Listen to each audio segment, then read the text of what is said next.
राजकरण जी को बधाई देने आया हूं और मैं कह सकता हूं कि राजकरण जी के इस कार्यकाल में ये सरदार शहर वास्तव में शहरों का सरदार बन गया। विकास की दृष्टि से आपने इसकी तस्वीर को बदल दिया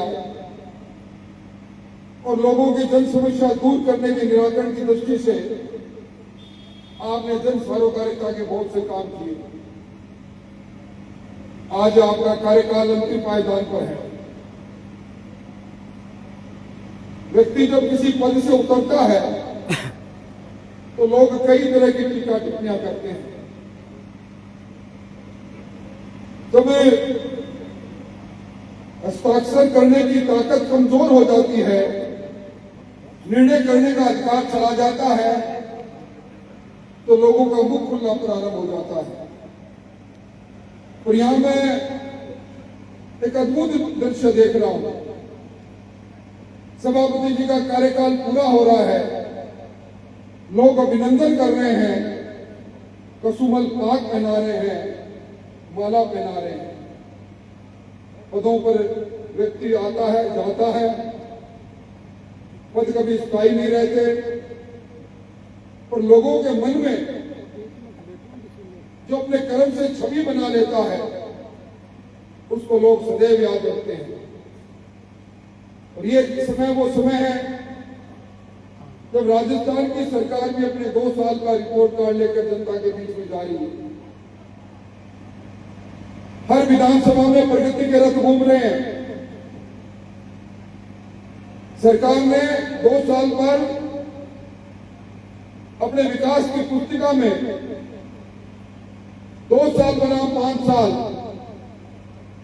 5 साल पहले की सरकार ने क्या किया, 2 साल में इस सरकार ने क्या किया, किसानों के ऋण से लेकर प्रधानमंत्री सम्मान निधि से लेकर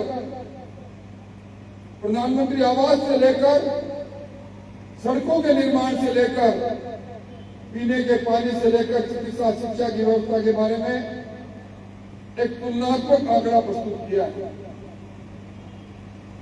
अभी कांग्रेस के प्रदेश कांग्रेस कमेटी के अध्यक्ष जी एक दिन कह रहे थे कि अलबत्त हाल पर आकर सरकार ने क्या काम किया उस पर बहस करें।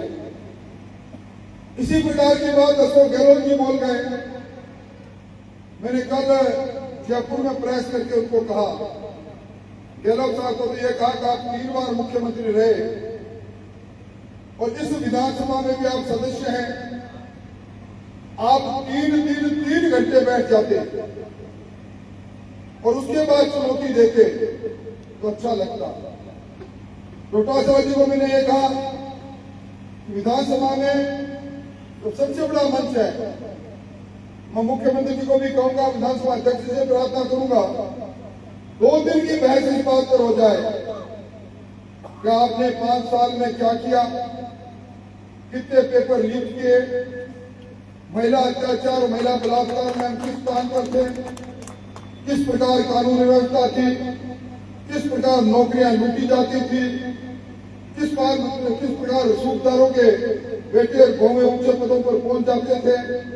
उस बात को लेकर बहस है तो ठीक हो, अब कोई जवाब नहीं दे। काम करने वाले व्यक्ति अपनी बात को कहता भी है और सबसे बड़ी बात यह है कि आदमी की नीति, आदमी की नीयत दोनों अगर पाक साफ है तो कुछ काम होते हैं, कुछ कामों में दिक्कत आती है। पर मैं कह सकता हूं कि जिस पारदर्शी तरीके से इस सरकार ने काम किया है, यहां व्यापार मंडल के सुनील रतन जी और बनवारी जी बैठे हैं। व्यापारी 1 रुपया वही खर्च करता है। रीको के अंदर सरदार शहर में फैक्ट्री वही लगाता है जो 1 रुपया लगाकर उससे अपना फायदा भी लेना चाहता है। आपने देखा होगा 35 लाख करोड़ के MOU व्यापारी का राजस्थान के अंदर व्यापार करना चाहते हैं। देश विदेश के व्यापारियों ने कहा ये कम बात नहीं, और इन 35 करोड़ में 8 करोड़ के व्यापार को ग्राउंड लेवल पर भी आ गए। ईज ऑफ डूइंग बिजनेस जहां होता है पैसा वहीं लगता है।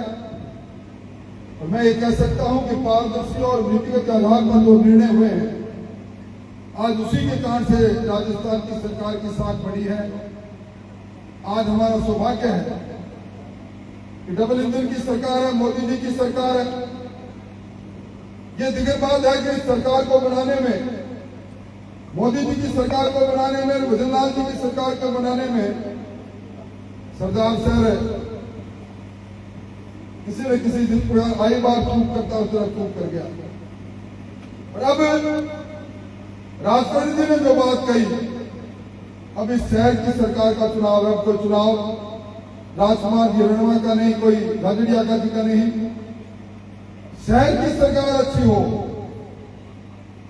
73वें 74वें संविधान के संशोधन के बाद कितना अधिकार मिला है शहर की सरकारों को, नगर पालिकाओं को। राजकरण जी ने तय कर दिया सड़कें चौड़ी करूंगा तो चौड़ी की।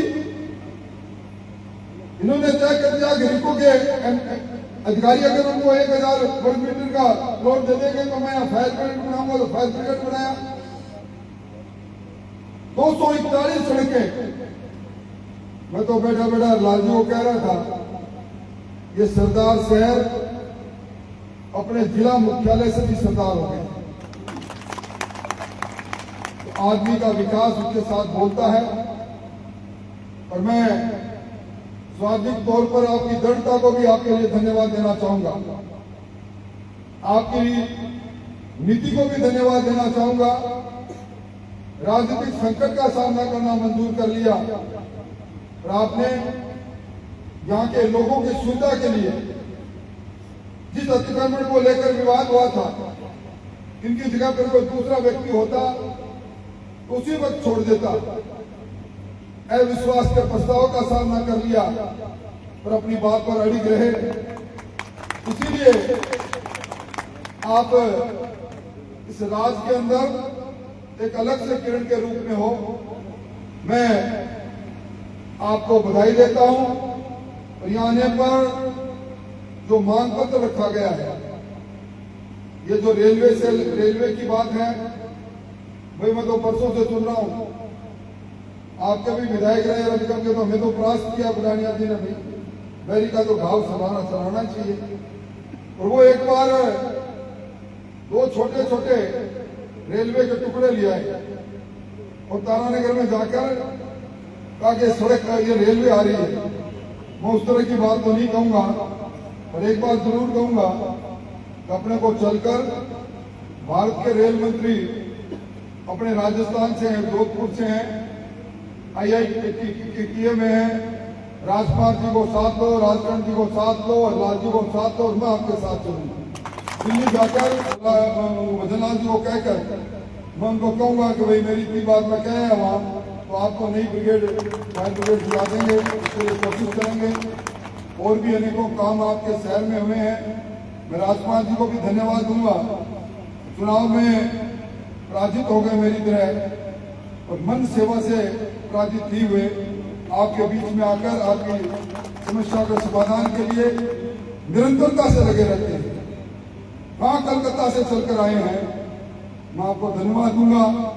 और ये दोनों प्रतिनिधि और दोनों के क्या, मैं तो आज सरदार सर के गांव में आज जाके आया हूं।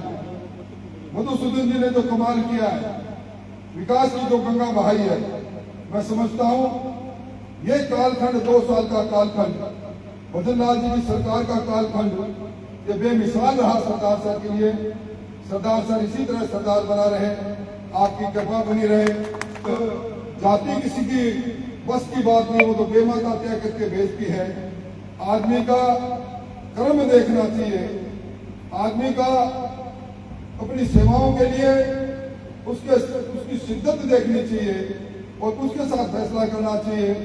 आज मैं दिन में बात कर रहा था कि सरदार सर, जहां मेरी भी मातृभूमि है, कहीं न कोई चूक लगातार करता